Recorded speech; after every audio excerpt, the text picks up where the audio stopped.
हरिओम जी। ये एक बाबा जी हैं हेमंत दास नाम से, एक बार मेरे से डिबेट में हार चुके हैं, ठीक है। लाइव में इन्होंने मेरे को एक बार ले लिया था गलती से, उस दिन के बाद इन्होंने कभी मेरे को लाइव में नहीं लिया, ठीक है। और उस दिन की लाइव ऐसी थी, दर्शकों ने देखा भाई इनके मुंह से एक शब्द तक नहीं निकल रहा था, चुप करके बैठे हुए थे एक स्थान के ऊपर, ठीक है। एक शब्द इनके मुंह से नहीं निकल रहा। भाई ये अभी मुंह से बात निकाल ही रहे हैं, साथ ही मैं ग्रंथ खोल दे रहा हूं, वहीं पे झूठे साबित हो जा रहे हैं, ठीक है। उस दिन के बाद आज का दिन आ गया, लेकिन मैं इनकी लाइव में बहुत बार गया, इन्होंने मेरे को बैकग्राउंड रख दिया, ठीक है, बैक स्टेज रख दिया, लेकिन मेरे को लाइव में नहीं जोड़ा।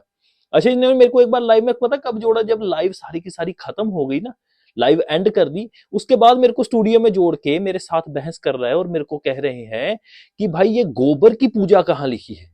मैंने कहा भाई ये फोटो की पूजा जहां लिखी है ना, जो तुम करते हो फोटो की पूजा, उसी के नीचे वाले श्लोक में गोबर की भी पूजा लिखी हुई है।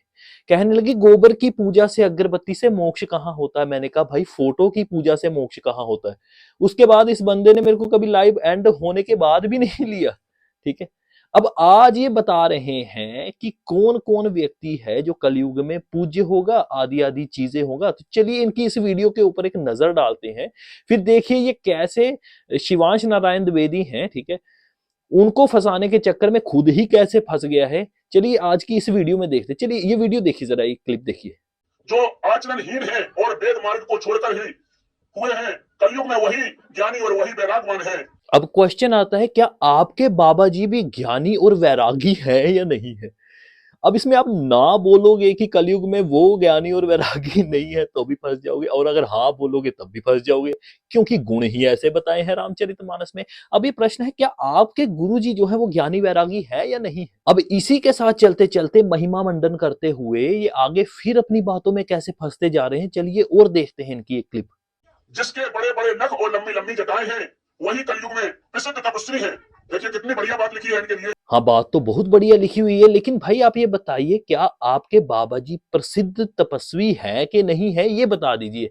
अगर तो आपके बाबा जी भी प्रसिद्ध तपस्वी हैं, तो फिर उनके बड़े बड़े केश आदि तो है नहीं, तो वो कैसे तपस्वी हुए। तो इसका मतलब वो तपस्वी नहीं निकलते हैं इस अनुसार, क्योंकि तपस्वी कौन है कलयुग में, जिसके बड़े बड़े नख हो और लंबी लंबी जटाएं हो, ठीक है। ये मुकरिएगा नहीं इस बात से, ठीक है। अब तीसरी बात इनकी और सुनिए, कैसे फंस रहे हैं अपनी बात में। जो अमंगल वेश और अमंगल भूषण धारण करते हैं और लक्ष्य अभक्ष्य, खाने योग्य न और खाने योग्य सब कुछ खा लेते हैं, देही योगी है, देही सिद्ध है और देही मनुष्य कलयुग में पूज्य है, इन्हीं लोगों के लिए लिखा हुआ है। अब फिर आप फंस जाते हैं। पहले ही बताइए, क्या आपके बाबा योगी, ठीक है, और सिद्ध और जो है पूज्य है या नहीं है, क्योंकि ये तो कलयुग चल रहा है। अगर आप बोलेंगे कि वो योगी है, इसका मतलब वो सब कुछ भक्ष्य भक्ष्य खा जाते हैं, ठीक है। यहां फिर आप फंस जाते हैं, ठीक है। यही आप बोलेंगे कि वो सिद्ध है या नहीं, अगर उनके पास सिद्धि है यानी कि वो सिद्ध है भक्ति में, ठीक है, या ज्ञान में, तो इसका मतलब वो सारी भक्ष्य भक्ष्य चीजें खा जाते होंगे, ठीक है। और पूज्य तो वो आपके हैं ही, इससे तो सिद्ध होता ही होता है कि भाई वो आपके अनुसार तो कम से कम भक्ष्य भक्ष्य सब कुछ खाने वाले। झूठ मत बोलिएगा।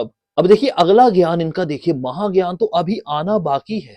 तो दोस्तों, आज जो इस रामायण में लिखा हुआ था बाबा गोस्वामी तुलसीदास जी ने, आज वो सिद्ध हो गया है और वो सिद्ध करके दिखा दिया है शिवांश नारायण दुबे ने। क्या बोला तूने?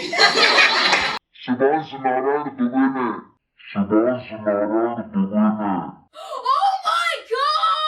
वाह बाबा जी वाह, क्या बात है, तालियां होनी चाहिए। मतलब आपको ये भी नहीं पता है कि जो तुलसीदास जी हैं उन्होंने रामायण नहीं रामचरितमानस लिखा है, और उसका नाम जो है, जिनका आप नाम ले रहे हैं, उस भाई का नाम नारायण दुबे नहीं है, ठीक है। शिवांश नारायण दुबे नहीं है, ठीक है, ना ही उनका नाम शिवांश दुबे है, उनका नाम शिवांश नारायण द्विवेदी है, ठीक है। तो पहले पता तो कर लीजिए भाई।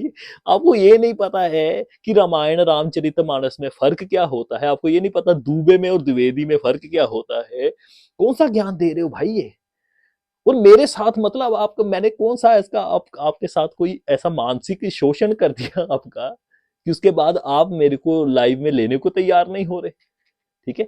एक काम करते हैं, वन ऑन वन रख लेते हैं, और आपको खुली चुनौती देता हूं, सारे ग्रंथ मैं लेके आऊंगा। अगर आप में सच में 1 रुपए का ज्ञान है ना, अगर आप बाबा रामपाल के किसी एक सिद्धांत को, सिर्फ एक सिद्धांत को भी अगर आप सिद्ध कर देते हैं ना कि वो शास्त्रों के अनुकूल है, बिना मिलावट बिना काट छांट के, और प्रमाण सहित है, तो भाई याद रखिएगा, मैं उसी दिन दीक्षा ले लूंगा, ठीक है, यदि आप मेरे साथ डिबेट में वन ऑन वन इस चीज को सिद्ध करेंगे, एक मुखी वीडियो बनाकर नहीं, ठीक है। तो सामने बैठिए लाइव में, ग्रंथ मैं खोलूंगा, अपने किसी एक सिद्धांत को बिल्कुल सटीक सिद्ध करिए, बिना मिलावट के, काट छांट के, फेर बदल के, ठीक है।